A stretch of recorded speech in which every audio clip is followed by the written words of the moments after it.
लोकसभा चुनाव से पहले देश की सबसे बड़ी पॉलिटिकल पार्टी बीजेपी और प्रधानमंत्री नरेंद्र मोदी की विजय रथ को रोकने के लिए तत्काल प्रभाव से अस्तित्व में आया विपक्षी ब्लॉक इंडिया में अब खुलकर मतभेद सामने आने के बाद सियासत शुरू हो गई। बीजेपी के लोग कह रहे हैं कि राहुल गांधी के अंदर नेतृत्व करने की क्षमता ही नहीं है। पश्चिम बंगाल की तेज तर्रार मुख्यमंत्री और ऑल इंडिया तृणमूल कांग्रेस की मुखिया ममता बनर्जी ने जैसे ही विपक्षी ब्लॉक इंडिया की लीडरशिप पर अपना दावा ठोका तो मानो देश की सबसे पुरानी राजनीतिक पार्टी कांग्रेस के पैरों तले जमीन खिसक गई और ममता के विरोध में खुलकर सामने आ गई।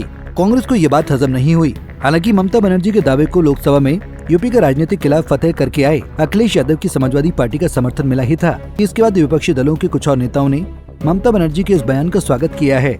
इस बीच एनसीपी के प्रमुख शरद पवार की भी प्रतिक्रिया सामने आई है। शरद पवार ने कहा कि ममता बनर्जी में इंडिया अलायंस का नेतृत्व करने की क्षमता है। फिर लोग कयास लगा रहे हैं कि इंडिया गठबंधन में अब फूट पड़ सकती है। एनसीपी प्रमुख शरद पवार ने कोल्हापुर में कहा, उन्होंने जो रुख अपनाया वो आक्रामक है। उन्होंने कई लोगों को खड़ा किया, उन्हें ऐसा कहने का पूरा अधिकार है। उन्होंने ये भी कहा कि ममता बनर्जी में इंडिया गठबंधन को लीड करने की क्षमता है। ममता बनर्जी के बयान पर महाराष्ट्र की यूबीटी नेता प्रियंका चतुर्वेदी ने क्या कहा, सुनिए। जो हम बार बार कह रहे हैं कि हम इंडिया गठबंधन देश की प्रजातंत्र और देश के संविधान को बचाने के लिए बना है और एक निर्णायक भूमिका ली है। आने वाले समय में ये लड़ाई और महत्वपूर्ण होने वाली है। जिस तरीके से प्रश्न चिन्ह पूरे इलेक्शन प्रोसेस पर भी उठ रहा है, तो जो बेस्ट सूटेड है टू लीड इट वो इंडिया के सारे सीनियर लीडर्स उस पर मुलाकात करेंगे, इस पर व्यापक चर्चा होगी और फिर निर्णय लिया जाएगा। इसमें कोई संदेह नहीं है, इसमें कोई दो राय नहीं है कि जहाँ तक ममता बनर्जी जी का सवाल है, उन्होंने कितनी सक्षम लीडर हैं वो जनता को दिखाया है, वो देश को दिखाया है, वेस्ट बंगाल में साबित किया है और वो एक हैं जो सबको साथ में लेकर चली हैं। इंक्लूसिव इंडिया का जो हम नारा करते हैं और प्रजातंत्र के लिए जो लड़ाई लड़ते हैं वो लड़ाई उन्होंने प्रखरता से लड़ी है। इसके अलावा सांसद सुप्रिया सुले ने भी ममता बनर्जी के बयान का स्वागत किया। उन्होंने कहा, ममता बनर्जी पूरी तरह से इंडिया गठबंधन का अभिन्न अंग है। वो भारत की सबसे बड़ी नेताओं में से एक है और एक जीवंत लोकतंत्र में विपक्ष की बड़ी भूमिका और जिम्मेदारी होती है। इसलिए अगर वो अधिक जिम्मेदारी लेना चाहें तो हम उनके साथ हैं। बता दें कि शुक्रवार यानी 6 दिसंबर को ममता बनर्जी ने इंडिया गठबंधन के कामकाज पर असंतोष व्यक्त किया और मौका मिलने पर इसकी कमान संभालने के अपने इरादे का संकेत दिया।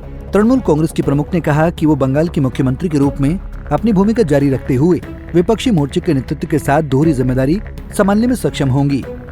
ममता बनर्जी से पूछे जाने पर कि एक मजबूत बीजेपी विरोधी ताकत के रूप में अपनी साख को देखते हुए वो गठबंधन का प्रभार क्यों नहीं ले रही हैं, इस पर ममता बनर्जी ने कहा कि अगर अवसर दिया गया तो मैं इसका सुचारू संचालन सुनिश्चित करूंगी। ममता बनर्जी के इस बयान के बाद पूरे देश में सियासत शुरू हो गई। अब ममता बनर्जी के इस बयान का समर्थन एनसीपी प्रमुख शरद पवार ने भी कर दिया है। इसके साथ सुप्रिया सुले ने भी ममता के बयान का स्वागत किया। इस तरह की बयानबाजी से साफ हो गया है कि विपक्ष के राजनीतिक दलों को एकजुट होना एक बड़ी चुनौती होगी। विपक्ष ने अब तक ईवीएम से छेड़छाड़ जैसे मुद्दों पर एक साथ होकर एक सुर में आवाज उठाई है, लेकिन नेतृत्व को लेकर आपसी विवाद थमने का नाम नहीं ले रहा है।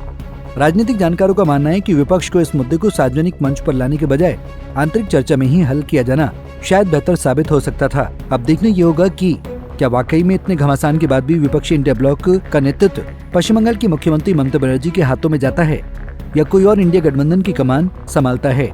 लेकिन इतना तो तय है, इंडिया गठबंधन की कमान संभालने को लेकर विपक्ष में तनातनी अभी इतनी जल्दी थमने वाली नहीं है।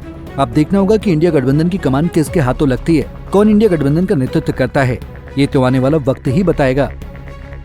Bureau report, Punjab Kesari TV. हमसे जुड़े रहने के लिए हमारे YouTube चैनल को सब्सक्राइब करें और नई वीडियो की नोटिफिकेशन के लिए बेल आइकॉन को दबाएं।